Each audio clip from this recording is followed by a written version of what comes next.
High কমিশনে ঢুকে জাতির পিতার ছবি নিয়ে অপমান করেছে। এত সাহস কোথা থেকে পায় আমি জিজ্ঞাসা করি।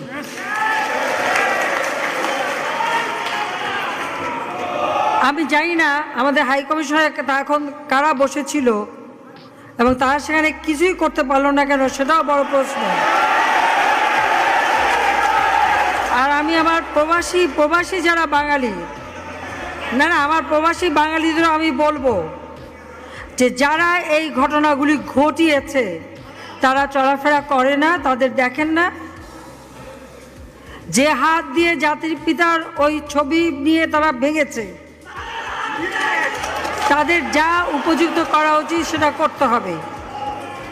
কারণ জাতির পিতার নাম মুছে ফেলার চেষ্টা করা হয়েছিল, তো তারিখ যেহেতু দূরের কথা, ওর বাপ তো চেষ্টা করেছিল এই নাম মুছতে, ওর বাপও চেষ্টা করেছে, মাও চেষ্টা করেছে। তারা কি পেয়েছে নাম মুছতে? পারে নাই। ইতিহাস কখনো কেউ চাপা দিতে পারে না। আর জাতির পিতা তার 7 মার্চে ভাষণে বলে গেছে যে বাঙালিকে কেউ দাবায় রাখতে পারবে না, পারে নাই দাবায় রাখতে। তা আজকে এত বড় দুঃসাহস হয়ে যায়।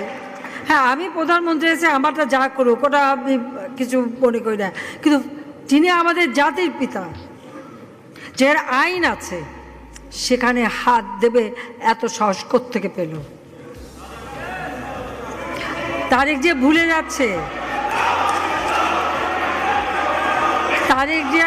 যাচ্ছে যে তার মা দুর্নীতি করে জেলে গেছে।